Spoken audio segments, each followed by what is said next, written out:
Imagine going an entire day without a single bite of food or a single drop of water. No meals, no coffee, no sips and nothing. Most people would call that dangerous, even extreme. Yet every year, more than 1 billion people around the world voluntarily do exactly this. It happens during religious fasts like Ramadan and Yom Kippur. And now it's resurfacing in the wellness world under a new name: dry fasting. Social media claims it burns fat faster, repairs cells more deeply, and unlocks powerful healing effects that normal fasting cannot. But are these claims grounded in science, or are they pushing the human body past safe limits? Today, we strip away the hype and examine exactly what happens inside your body when both food and water disappear. Dry fasting is the complete abstinence from both food and water. Unlike intermittent fasting, where only eating is restricted, or water fasting, where liquids are allowed, dry fasting eliminates all intake. This forces the body into a survival mode where every physiological system must conserve resources. Water is essential for every cellular function, from nutrient transport to waste removal. Understanding how dry fasting affects metabolism, hydration, hormonal balance, and organ function is crucial. Although it has historical precedent in religious traditions, modern biohacking often exaggerates benefits without acknowledging significant risks. Dry fasting is not a new concept. Humans have practiced periods of abstinence for spiritual, survival, and cultural reasons for millennia. Muslims observe dawn to sunset fasting during Ramadan, avoiding both food and drink. Jewish communities fast for about 25 hours during Yom Kippur, practicing complete abstinence. The Baha'i faith observes a 19-day fast from sunrise to sunset. Even ancient civilizations like the Egyptians and Hindus incorporated dry fasting for purification rituals. These practices indicate that the human body can survive short periods without hydration, but evolutionarily, survival does not imply safety for modern lifestyle fasting. Human physiology includes multiple mechanisms to cope with temporary deprivation. The kidneys, liver, and cardiovascular system adjust to maintain homeostasis. Blood concentration is monitored by osmoreceptors in the hypothalamus, which detect even small changes in plasma volume. Hormones like vasopressin, ADH, signal the kidneys to conserve water, while the renin-angiotensin-aldosterone system maintains blood pressure and sodium balance. Glycogen stores in the liver and muscles contain water, which the body mobilizes as a short-term hydration reserve. These adaptations are remarkable but have strict limits. Exceeding them can cause severe organ stress. Within the first 0 to 4 hours, the body notices the absence of food and water. Glucose availability remains stable initially, but water begins to be diverted toward critical processes. The brain's osmoreceptors detect rising blood osmolality, triggering mild thirst and hormonal adjustments. These early hours are relatively safe for healthy individuals because the body relies on glycogen, internal water reserves, and conservation systems. Energy expenditure is optimized, minor metabolic shifts occur, and stress hormones rise slightly. These first hours illustrate how human physiology can adapt to short-term deprivation without immediate harm. Glycogen, the storage form of glucose, binds 3 to 4 times its weight in water. During dry fasting, glycogen breakdown not only supplies energy but also liberates water. This dual function accelerates the transition to fat metabolism. As glycogen depletes faster without external hydration, the body moves into ketosis sooner. The early onset of fat utilization is why some claim dry fasting boosts fat loss, though faster fat burning does not necessarily equate to safer fat loss. It is an emergency survival adaptation, not a controlled weight management method. Fat metabolism produces metabolic water as a byproduct. Each gram of fat burned yields approximately 1 gram of water. Studies in mammals, including zebra finches, demonstrate that animals deprived of both food and water can increase fat metabolism to generate water internally. While humans differ physiologically, the principle holds. The body can partially self-hydrate through fat oxidation. This water, however, is insufficient for long-term survival, especially in hot environments or with physical exertion. It allows only short-term resilience during fasting. Several hormones adjust to preserve energy and hydration. Cortisol increases, supporting gluconeogenesis and energy mobilization. Growth hormone rises, preserving lean muscle mass while facilitating fat metabolism. Insulin drops, reducing glucose storage and promoting fat utilization. Vasopressin prevents excessive water loss via urine. Aldosterone enhances sodium retention. These changes are adaptive for short-term survival, but prolonged hormonal stress can disrupt metabolism, immune function, and reproductive health, particularly in women. As blood becomes more concentrated, osmotic pressure rises, triggering hormonal responses to retain fluid. Sodium retention and urine concentration help prevent severe dehydration. Potassium, however, may be lost faster, risking electrolyte imbalance.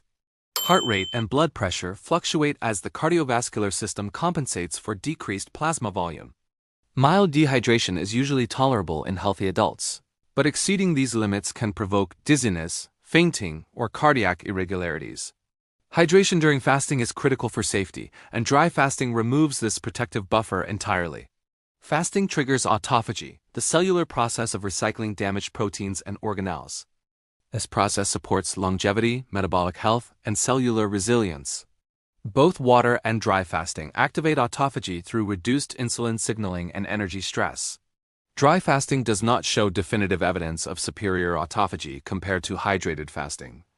Autophagy is enhanced by consistent, moderate fasting protocols, emphasizing that extreme dehydration is unnecessary for cellular repair.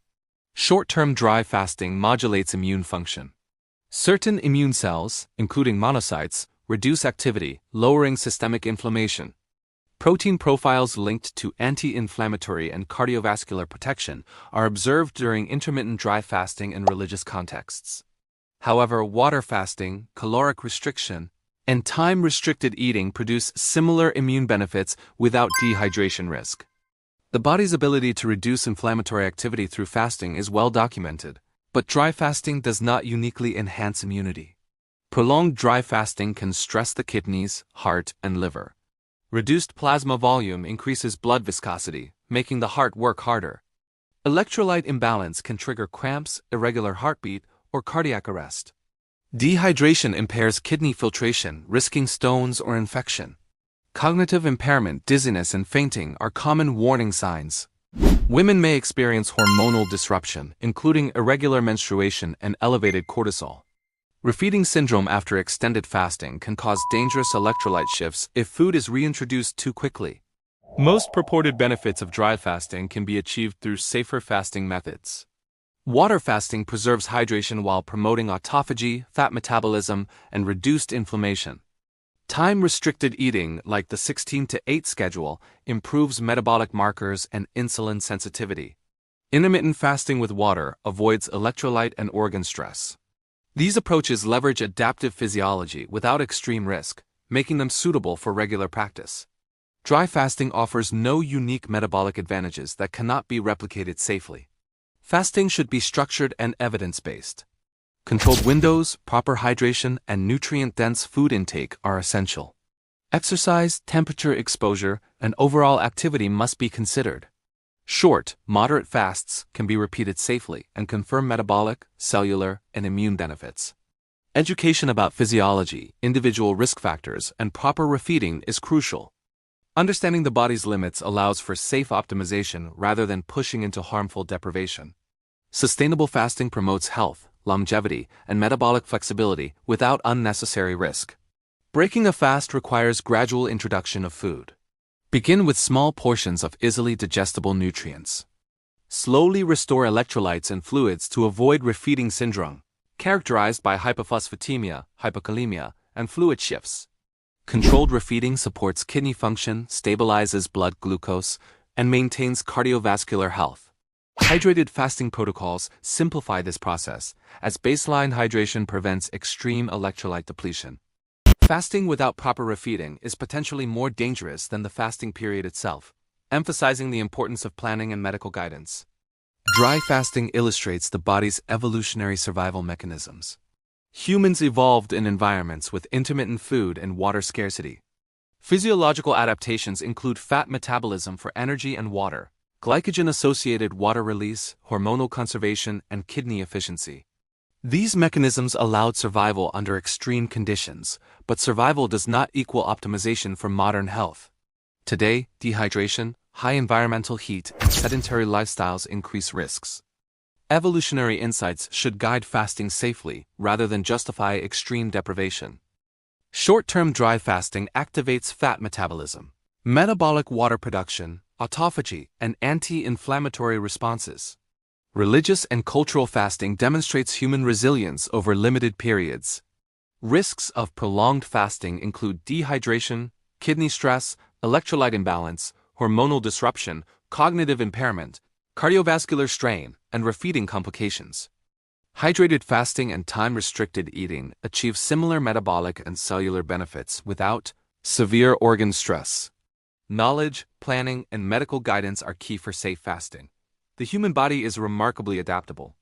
It can generate water internally, conserve fluids, and shift metabolism for survival. However, extreme deprivation is unnecessary to reap health benefits. Safe fasting strategies, including water fasting and time-restricted eating, provide metabolic, hormonal, and cellular advantages without placing critical organs at risk. Understanding physiology, respecting limits, and employing evidence-based practices ensures fasting enhances health rather than endangering it. Modern science confirms that working with biology, not against it, yields sustainable wellness. Disclaimer: this content is for educational purposes only. Dry fasting and prolonged food-water restriction can pose serious health risks. Consult a qualified healthcare professional before starting any fasting regimen. Individuals with kidney disease, heart conditions, electrolyte imbalances, diabetes, pregnancy, breastfeeding, or other medical conditions should avoid dry fasting. Safe alternatives such as water fasting or time-restricted eating provide health benefits without dehydration-related risks.